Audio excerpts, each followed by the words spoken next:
ചൊവ്വലൂർ ശിവക്ഷേത്രത്തിൽ തിരുവാതിര മഹോത്സവത്തിന് വ്യാഴാഴ്ച തുടക്കമാകും. തിരുവാതിര മഹോത്സവത്തിന്റെ വിശേഷാൽ ചടങ്ങുകളുടെ ഭാഗമായി ക്ഷേത്രം ഒരാളന്റെ ഇല്ലത്തെ ദേവീദേവ സങ്കേതത്തിൽ നിന്നും ശ്രീപാർവതിക്ക് ചാർത്താനുള്ള പട്ടും താലിയും തിരുവാഭരണങ്ങളും എഴുന്നള്ളിച്ച് ക്ഷേത്രത്തിൽ കൊണ്ടുവരും. രാവിലെ 7 മണിക്ക് ചൊവ്വലൂർ തിരുവമ്പാടി ശ്രീകൃഷ്ണ ക്ഷേത്രത്തിലെത്തിക്കുന്ന പട്ടും താലിയും തിരുവാഭരണങ്ങളും നാമജപ മംഗളവാദ്യഘോഷങ്ങളുടെ അകമ്പടിയോടെ ചൊവ്വലൂർ ക്ഷേത്രസന്നിധിയിലെത്തി പ്രദക്ഷിണം ചെയ്യും.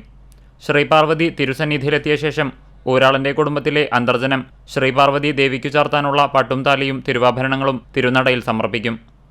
തുടർന്ന് ക്ഷേത്രം തന്ത്രി കീഴ്മുണ്ടയൂർ നീലകണ്ഠൻ നമ്പൂതിരി 12 ദിവസം നീണ്ടുനിൽക്കുന്ന പട്ടും താലിയും സമർപ്പിക്കുന്ന ചടങ്ങിന് തുടക്കം കുറിക്കും. തിരുവാതിര മഹോത്സവം നടക്കുന്ന 12 ദിവസങ്ങളിലും വിശേഷാൽ അഭിഷേകം, അർച്ചനപൂജ, വേദജപം, വേളി ഓത്ത്, പുരാണപാരായണം, ബ്രാഹ്മണിപ്പാട്ട്, നിറമാല, ചുറ്റുവിളക്ക് തുടങ്ങിയ ചടങ്ങുകൾ നടക്കും. തിരുവാതിര മഹോത്സവത്തോടനുബന്ധിച്ചുള്ള കലാപരിപാടികൾക്ക് വ്യാഴാഴ്ച കാട്ടൂർ തപസ്യ തിരുവാതിരക്കളി സംഘത്തിന്റെ തിരുവാതിരക്കളിയോടെ തുടക്കമാകും. തുടർന്നുള്ള 12 ദിവസങ്ങളിലും വിവിധ കലാപരിപാടികൾ ക്ഷേത്രനടയിൽ പ്രത്യേകം സജ്ജമാക്കുന്ന വേദിയിൽ അരങ്ങേറും. ക്ഷേത്രമേൽശാന്തി കുഴിപ്പുറമില്ലത്ത് ഉണ്ണികൃഷ്ണൻ നമ്പൂതിരി, ക്ഷേത്രം ഭരണസമിതി ഭാരവാഹികളായ NK Balakrishnan, C Haridas, E Prabhakaran എന്നിവർ ചടങ്ങുകൾക്ക് നേതൃത്വം നൽകും. ഉത്സവ ദിവസങ്ങളിൽ ഭക്തജനങ്ങൾക്കായി അന്നദാനവും ഉണ്ടായിരിക്കും. CCTV news Kecheri.